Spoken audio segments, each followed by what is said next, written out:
Carter Walton and Daphne Rose exchanged confessions, and Nick Marone was caught sabotaging the most recent silk delivery from Forrester Creations, according to the Bold and the Beautiful recap for Wednesday, July 23. Rich Forrester thought Brooke Logan was giving him an ultimatum in the CEO office by saying that if he didn't pick her over Taylor Hayes, she would take Nick to Italy. Although Brooke believed Ridge loved her more than Taylor, Nick finally cut her off. Nick had another chance to convince Brooke of the pleasure they could have in Italy after Ridge left. Nick made a shady phone call after learning that the Forresters were in a panic over a missing silk order. Nick mentioned the silk container for Forrester to someone and instructed them to hold it. On Wednesday's B&B episode, Taylor discussed Eric Forrester with Steffy Forrester at the Forrester estate, saying that he would rather Ridge was with Brooke. Additionally, Donna Logan acknowledged that she still believed Ridge and Brooke should be together. Even though Brooke had previously shown interest in Nick, Donna believed that Ridge was Brooke's true love, and that Brooke was also Ridge's. Daphne returned to the building of Forrester Creations, and Carter smelled her. Following Carter and Eric's cordial welcome back, Daphne's perfume line and future plans were discussed. Daphne also expressed her desire to help Steffy and the turmoil she had experienced. After Carter finally admitted that he had missed seeing her, Daphne admitted that she had missed him as well, albeit she was taken aback by his admission. Carter, however, maintained that he was happy to see Daphne again and that they were friends. Daphne's only response to Carter's question about how long she would be staying was a vague, "We shall see." After complaining to Eric about Nick while he was back with Ridge, he received a call regarding the delayed silk cargo. When Ridge learned that Nick's shipping company was causing the delay, he became enraged. Following Ridge's harsh criticism of Nick for the sabotage, Nick attempted to justify it and called again to expedite the cargo. Ridge blasted Nick for playing pranks on others and forbidding him from doing the same to Logan. Ridge was ordered by Nick to cease talking and to stop phoning Brooke because he was getting married to someone else. According to previews for The Bold and the Beautiful, Ridge and Nick's tension is still very much alive, so check in for all the growing hostilities. We have the recap for Wednesday, July 23, 2025's episode of The Bold and the Beautiful. Carter Walton and Daphne Rose reunite in today's episode. Rich Forrester and Nick Marone meanwhile are at odds once more. Begs Brooke Logan. Brooke Logan keeps pleading with Ridge. According to the blonde, he loves her more than Taylor Hayes. Nick enters unexpectedly and wonders what's happening. Ridge chastises his opponent for disturbing a business. Brooke says she needs to spend more time with Nick. Ridge bursts forth. She is reminded of his pledge by Nick. She will experience Naples and Capri as if she were a native. In Italy, anything can happen. It's not a vacation, according to Brooke. Nick says it might be. Together they ought to work magic. The reunion of Carter Walton. Carter and Eric Forrester are chatting in another office. Then they catch a whiff of something. Daphne is the one who says that everything is wonderful. Eric and Carter are overjoyed that Daphne has returned. But following Liam Spencer's shooting, she is there to support Steffy Forrester Finnegan. Eric leaves. Carter praises her new fragrance. Daphne is missed. He says, "How long are you staying?"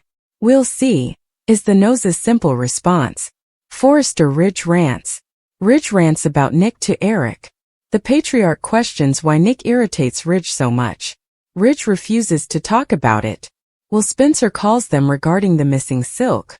The shipment is with Nick. Ridge approaches Nick to accuse him of stealing their silk. Nick releases it right away after Brooke begs him to. Ridge only needs to ask politely, according to Nick. Nick is ordered by Ridge to avoid My Logan. Ridge is reprimanded by the seaman for being engaged to another woman. Tea by Taylor Hayes. Taylor and Steffy are discussing Liam's miracle over at Eric's place. Taylor aspires to experience her own miracle. Specifically, that Brooke should not travel to Italy. The girls talk about how Brooke is making Ridge envious by using Nick. Donna Logan walks in. They surprise her by asking her about Brooke and Nick. According to Donna, her sister is only considering one man. Taylor believes Nick can return Brooke's love. This is a bad idea, in Donna's opinion. The blonde should get over Ridge, Taylor thinks. All Donna wants is for her sister to be content. Nick can make Taylor happy, but she understands that. Donna disagrees and states unequivocally that she is a member of Team Bridge. As Daphne shut the door behind them, Carter stood close to the edge of the executive suite at Forrester Creations, his arms folded and his face unreadable. The tension between them was heavy with the weight of truths that had been kept unsaid for too long. Yet it wasn't aggressive. Carter had always been calm and cautious, the epitome of professionalism, but Daphne noticed a change in his gaze today. Or it was fatigue or guilt. She wasn't certain. She had a gut feeling it was time. As she observed him, she mutely remarked, "I know you've been holding something back." He didn't dispute it. Rather, Carter turned to her and let out a deep breath. "You as well." There was no question. It was an acknowledgement, a tacit understanding that whatever had been simmering between them was about to explode. Daphne stepped forward and remarked, "I didn't come here to point fingers. But the truth must come first if we are to overcome this." Carter gave a nod. "You first." There was a brief pause on her part. "Pushing Ridge toward the new expansion agreement with the European branch was my idea. I was aware that it would cause conflict between him and Thomas. I reasoned that I could situate myself more securely at the company if they were distracted. It was not intended to cause harm to anyone. I was simply fed up with being undervalued." Carter gazed at her for a while. "I understand," he said. "You took the action you believed was necessary." Daphne's shoulders lowered in relief, but the quiet was short-lived. "How about you?" she inquired. "What have you been keeping hidden?" Carter's mouth tightened. He turned his back on her and peered out the window that overlooked the city. "Nick." Daphne's forehead wrinkled. "How about him?" Carter acknowledged. "Last week, I caught him snooping around in Ridge's office. I initially assumed he was merely being nosy. I then looked through the security logs, though. He has been gaining access to private documents, including internal communications and product designs. He is not only inquisitive, he is undermining Forrester." Daphne's jaw dropped. "What made him do that?" Carter gave a headshake. "I'm not sure yet. However, I suspect it's personal. Perhaps against Ridge, perhaps against the business. In any case, it's intentional." The seriousness of Carter's revelation hung between them as they stood in silence. At last Daphne said something. "We must inform someone." "Not yet," Carter firmly stated. "Nick will hide if we visit Ridge or Brooke without evidence. He's smart. We must catch him red-handed." Daphne nodded slowly as she took everything in. "Now what?" "We collaborate," Carter said. "There are no secrets between you and me. We must have mutual trust if we hope to safeguard both this business and ourselves." Carter hesitated a moment before accepting Daphne's hand. Confessions had already been made. They drew the lines. One thing was evident as they stood together in the brittle truth. Nick's treachery would not be tolerated.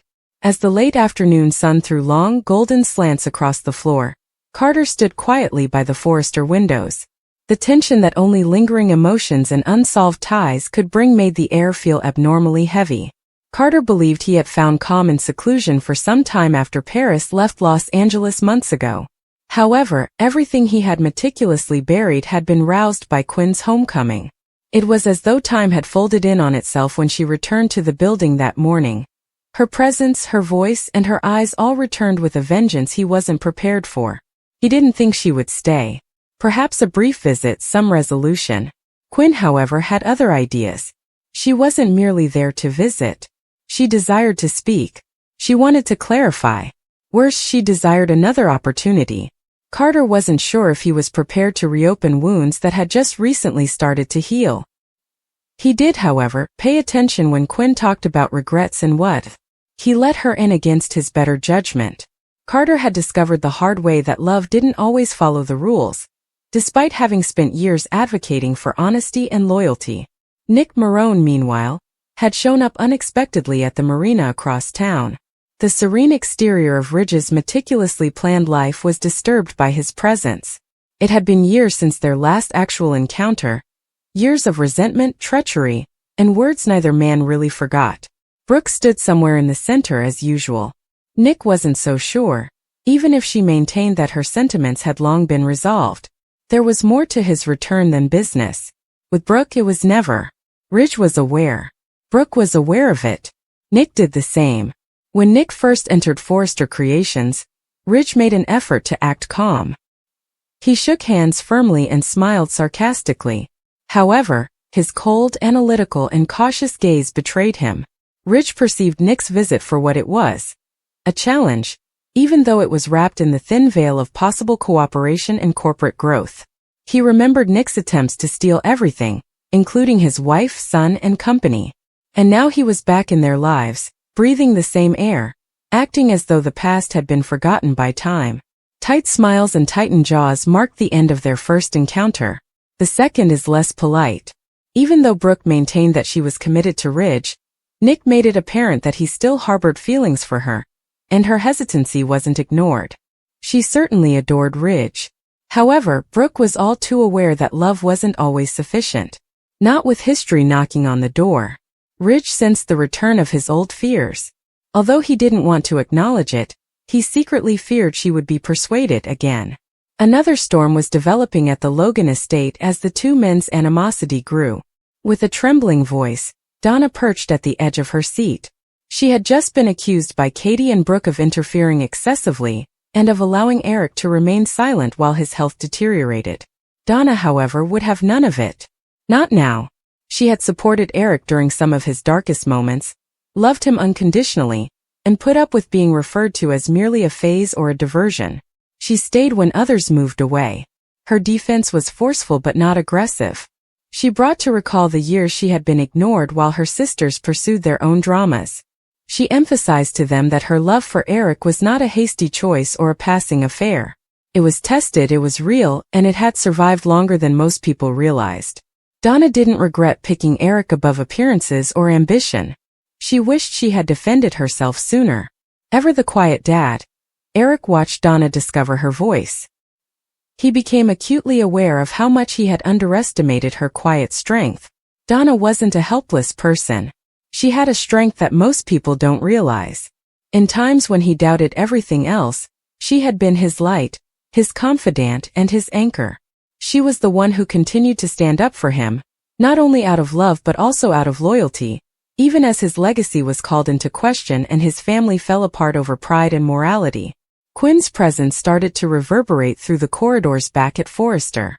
While some gazed, others whispered. Despite his best efforts, Carter was unable to ignore it. Later that day, Ridge confronted him and asked him if he really thought Quinn had changed. Carter said that he didn't know because he was sick of defending choices that he hardly comprehended. He wasn't ready to shut the door though. He claimed that love had a way of appearing when you least expect it. Ridge sneered but didn't say anything more. He needed to cope with his own ghosts. Torn between two guys who symbolized two very different aspects of her past, Brooke found herself on the verge of another downward spiral. She was aware of what would be said. She was aware that Ridge would insist that she permanently close the door on Nick.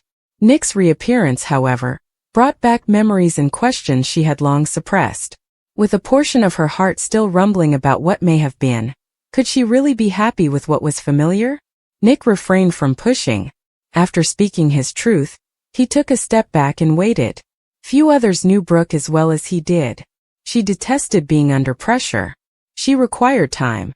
And Nick thought it might just make her more distant if Ridge responded with his typical possessiveness. But Ridge didn't think waiting was a good idea. He insisted on promises, statements, and pledges. Overwhelmed by everything, Brooke found herself at a fork in the road that she believed she had crossed. Ridge had to deal with his oldest rival, Donna had to face the truth of her dedication, and Carter had to deal with his uncertain reunion as night descended over Los Angeles. No one ever truly moved on in a city that was founded on second chances and reinvention. They simply kept going back and forth till the past resurfaced. And they both pondered whether love was ever really decided, or only momentarily, in the silent moments between conflict and reconciliation.